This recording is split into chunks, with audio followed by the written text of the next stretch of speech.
Olá, estudante, tudo bem com vocês? Mais uma vez eu aqui, professor Paulo Brito, nossa intérprete Viviana, para a nossa aula de História, né? Quais os objetivos da nossa aula de hoje? Compreender os conceitos políticos, econômicos e sociais da Primeira República, analisar a conjuntura política da Primeira República, compreender aí alguns aspectos econômicos desse período conhecido como Primeira República e identificar os conflitos aí de contestação dessa República. Mas antes da gente falar propriamente sobre a Primeira República, vamos relembrar alguns tópicos que nós temos aí no curso de História, né, nessas nossas aulas de História.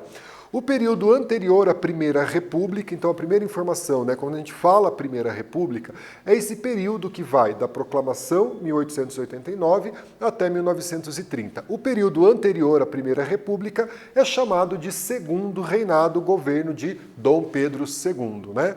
Processo abolicionista no Brasil. Lembrem que esse processo começou em 1850 com a promulgação da Lei Eusébio de Queiroz e ele termina em 1888 com a promulgação da Lei Áurea pela Princesa Isabel. A proclamação da República em 1889, o incentivo à imigração, né, esse processo abolicionista, ele ocorre justamente com esse incentivo à imigração e essa troca da mão de obra africana escravizada pela mão de obra livre, imigrante europeia. E o Brasil, então, ele deixa de ter um monarca e passa a ter um presidente, né? Quando a gente pensa no feriado do dia 15 de novembro, que é o feriado da proclamação da República, nós deixamos de ser um império, deixamos de ser uma monarquia e passamos a ser uma república federativa. A gente deixa de ter um monarca, um imperador, no nosso caso Dom Pedro II, e a gente passa a ter um presidente da república. Então esses aspectos aí anteriores a essa Primeira República para a gente retomar, né? E nessa aula, gente, nós vamos então estudar o início da República, os anos iniciais da nossa República ali, né? 1889 até 1900, né, adentrando aí o século XX, a consolidação republicana, porque como nós mudamos o regime, era necessário que esse regime se consolidasse, a República das Espadas, por que será que tem esse nome, né, esses anos iniciais da República aí, até 1894, a economia na Primeira República, qual era o principal produto econômico da Primeira República, e a política do encilhamento. Então são os assuntos da aula de hoje, né? Então, para início de conversa, né? O ano era 1889 e nós temos a proclamação da República. Então, esse ano traz um novo modelo de liderança aqui para o Brasil, né? Um novo modelo de governança, que é a República. Em 1891, nós vamos ter a primeira Constituição republicana no Brasil. Não é a primeira Constituição do Brasil, né? A primeira Constituição do Brasil é lá do governo de Dom Pedro I. Essa é a primeira Constituição republicana da época da República. E já na sequência a gente vai entrar aí no século XX com essas transformações aqui no Brasil, né? Os conflitos que levaram ao fim do Império, né, a questão abolicionista, a questão escravocrata, a questão militar, a questão religiosa, não são resolvidos com a proclamação da República. Então a República precisa se consolidar nesse período inicial. Até porque militares e civis vão disputar o poder aqui, né, nessa República, os estados, as oligarquias, todos aí disputando esse poder aqui no Brasil. Gente, a Primeira República, né? Então vejam aqui essa charge do jornal O Malho, é uma charge de 1904, já do século XX. Então nela a gente percebe alguns males aí que afligiam o povo da jovem república, né? Então aqui o povo da república, a gente vai ter a miséria, os impostos, né? As desigualdades, então como se fosse aí a miserabilidade, o câmbio. Então eram os problemas que o jornal traz, essa charge, que tenta sufocar o povo que luta aí para tentar sair desses problemas que a República, não que eram problemas da República, mas que eles continuavam a existir durante o período da República, tá? Então, nosso primeiro presidente, Marechal Deodoro, forma-se um governo provisório com a proclamação da República e a expulsão da família real do Brasil. Então, o primeiro presidente do Brasil, em 1889, Marechal Deodoro. Beleza? Aqui a foto do Marechal Deodoro. A sede do governo permanece no Rio de Janeiro, né? O Rio de Janeiro era a capital do Brasil naquela época, já havia sido Salvador, a capital do Brasil. Posteriormente vai ser transferida para o Rio de Janeiro e no governo de Juscelino Kubitschek, década de 50 do século XX, a transferência da capital federal para Brasília. República das Espadas. Por que esse nome República das Espadas, né? Esse nome República das Espadas a gente utiliza para identificar um período da história do Brasil, que é de 1889 até 1894, em que os dois primeiros presidentes do Brasil, Marechal Deodoro da Fonseca, Marechal Floriano Peixoto, eles eram do Exército, eram dois marechais. Então, esse período inicial da República, em que os dois primeiros presidentes eram do Exército, a gente identifica como República das Espadas. Bom, trago aqui uma atividade para vocês, para a gente começar a falar e ver como esses assuntos aparecem no vestibular, no Enem, para a gente treinando, né? Você que vai fazer as provas este ano, então a gente traz aqui, né? Policarpo era um patriota, monarquista conservador, foi ardoroso defensor do governo forte de Floriano, a favor do qual engajou-se na luta contra a armada rebelada. Acabou preso, condenado e executado. Teve um triste fim. Então aí um trechinho do livro Triste Fim de Policarpo Quaresma, as alternativas, aquele tempo na tela e a gente volta para a correção.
Pessoal, então esse texto aqui, né, vamos fazer a correção, esse texto do Triste Fim de Policarpo Quaresma, um romance fantástico da nossa literatura, do Lima Barreto, ele faz aí relação a qual período, né? Ele faz aí a República das Espadas, veja que ele traz ali a palavra Floriano Peixoto, marechal que governou o Brasil, nosso segundo presidente militar, né? Gente, então, proclamamos a República em 1889, nós vamos ter uma carta constitucional, uma Constituição que vai ser discutida. A nossa primeira Constituição republicana, que recebe o nome aí de Constituição Liberal, né? Porque ela traz alguns aspectos do liberalismo, principalmente econômico, né? E com base no modelo da Carta dos Estados Unidos da América. O Brasil se tornaria uma república federativa, a união indissolúvel dos Estados-membros, né? Então, os estados vão fazer parte dessa república federativa. As antigas províncias passam a adquirir uma maior liberdade econômica e política, como, por exemplo, de organizar a força militar, constituir a justiça estadual, criar impostos e obter empréstimos, né? Então, uma maior autonomia das províncias que passam a ser chamadas de estados, né? Então, a gente tinha a província do Paraná, agora a gente vai ter o estado do Paraná, né? Foi mantida a separação dos poderes entre executivo, legislativo e judiciário, tripartição dos poderes, inspiradas nas ideias iluministas, porém vai ser abolido o poder moderador, o quarto poder que competia ao imperador aqui no Brasil, ele vai ser abolido e há a manutenção da tripartição dos poderes, né? Sistema presidencialista com um presidente escolhido através de eleição para um mandato de 4 anos, muito parecido ou igual que a gente tem hoje nesse sistema presidencialista, né? O corpo legislativo, né, chamado de Congresso Nacional, sistema bicameral, 2 câmaras, Câmara dos Deputados, Câmaras do Senado, tá bom? Com a Constituição, o cargo de senador deixou de ser vitalício. O que é um senador vitalício, né? Na época do Império, quando alguém era eleito para o cargo de senador, ele era senador para o resto da vida dele, né? Não tinha eleição para eleger uma outra pessoa no seu lugar, só quando esse senador então morria, daí você abria uma vaga para senador. O sistema eleitoral passou por mudanças, então vamos ver essas mudanças, né? Quem que poderia votar nesse sistema eleitoral? A exigência da renda mínima foi abolida, porque no Império, para se votar, você tinha que ter uma renda mínima.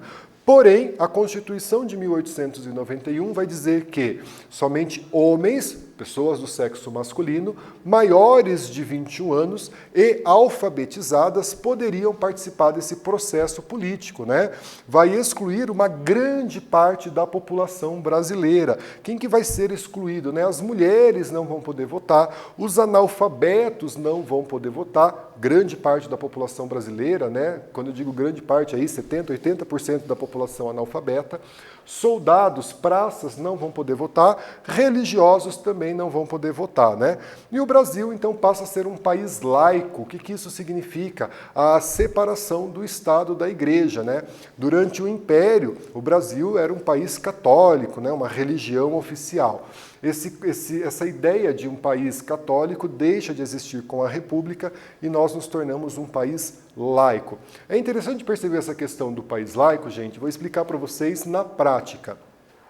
Até 1889, quem fazia certidão de nascimento, certidão de casamento, certidão de óbito, contrato de compra e venda, era a Igreja Católica. A partir de 1889, esses contratos passam a ser feitos em cartório civil. Beleza? Gente, trago aqui um quiz para vocês da PUC Paraná. A gente tem um texto aqui, né? E ele vai perguntar para a gente, o texto acima inaugurou no Brasil. Façam a leitura do texto, aquele tempo, 1 minutinho na tela e a gente volta com a correção.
Pessoal, aqui a nossa correção, né?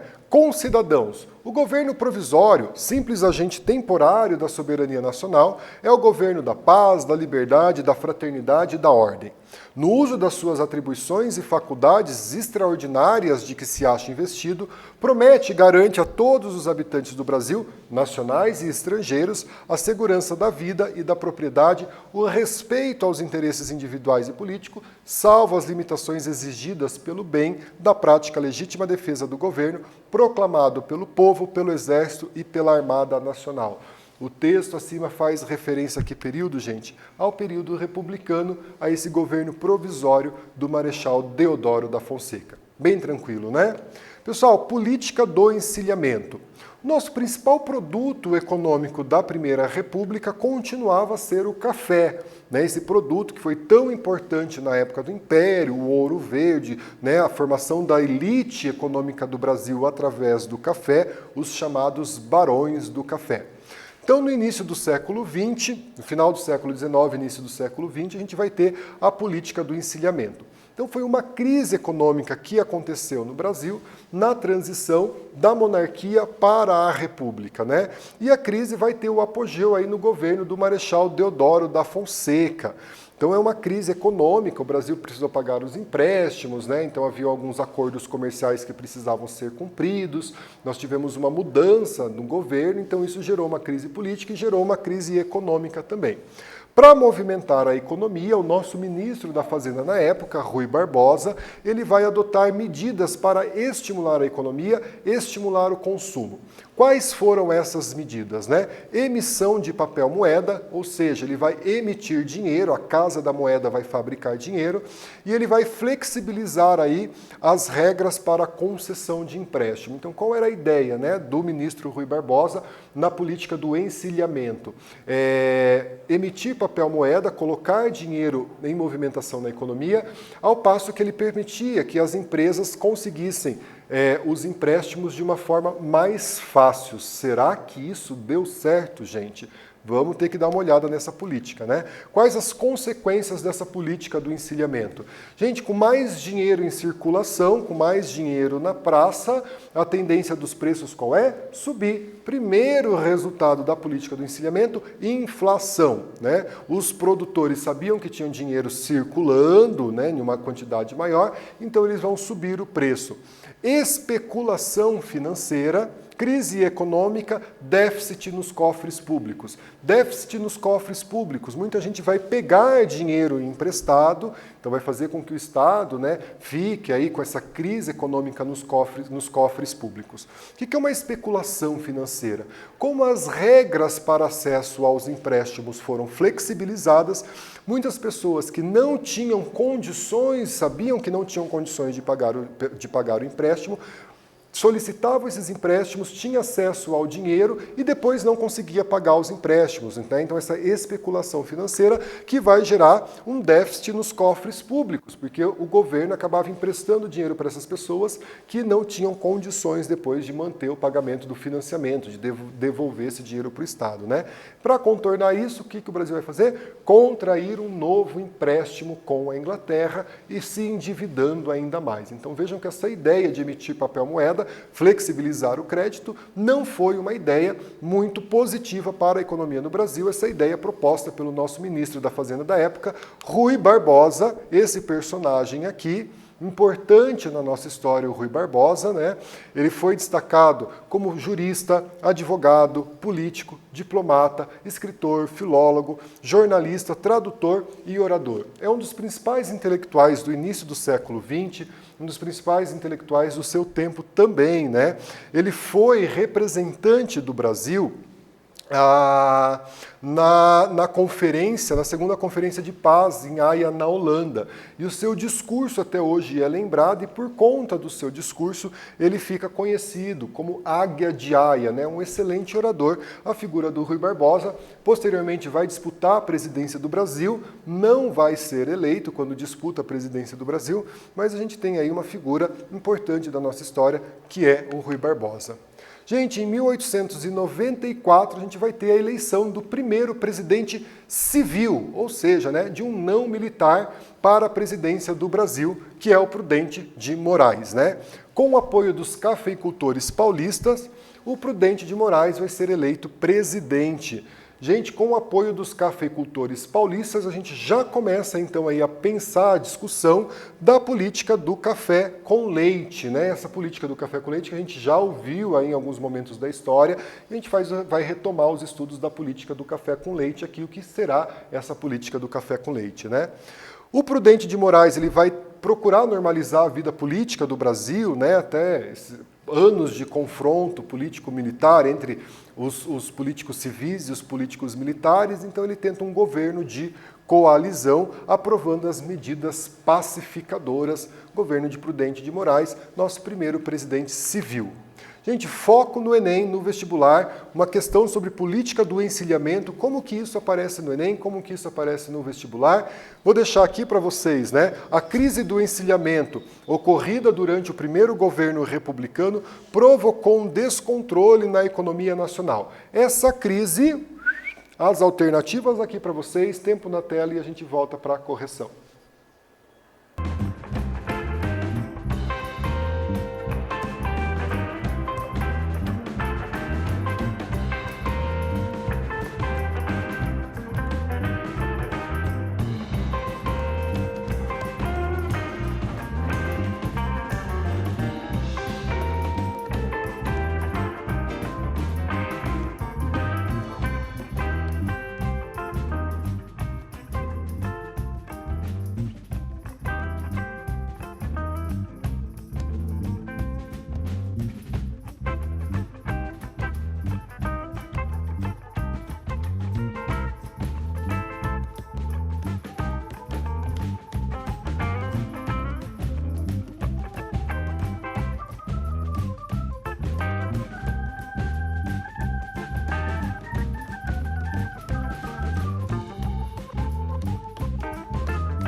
Pessoal, bem tranquilo, o que a Universidade Federal do Espírito Santo pergunta para a gente sobre a política do encilhamento? Vamos ver a resposta correta? Eu tenho certeza que você acertou, né?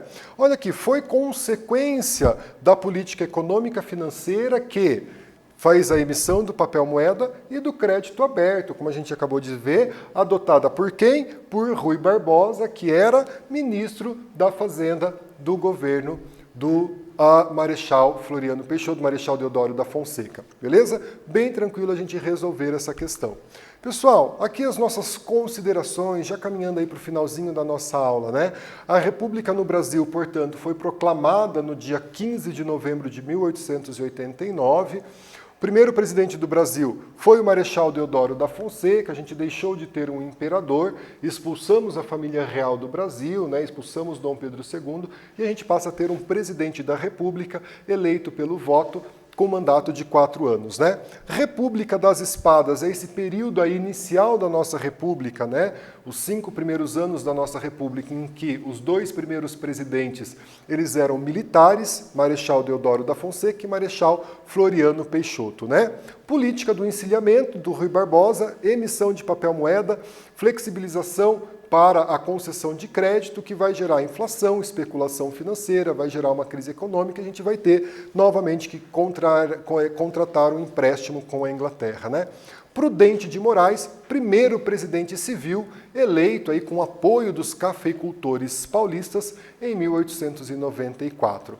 Aqui as nossas referências da aula, gente. Agradeço a companhia de vocês mais uma vez. Muito obrigado, se cuidem e até o nosso próximo encontro.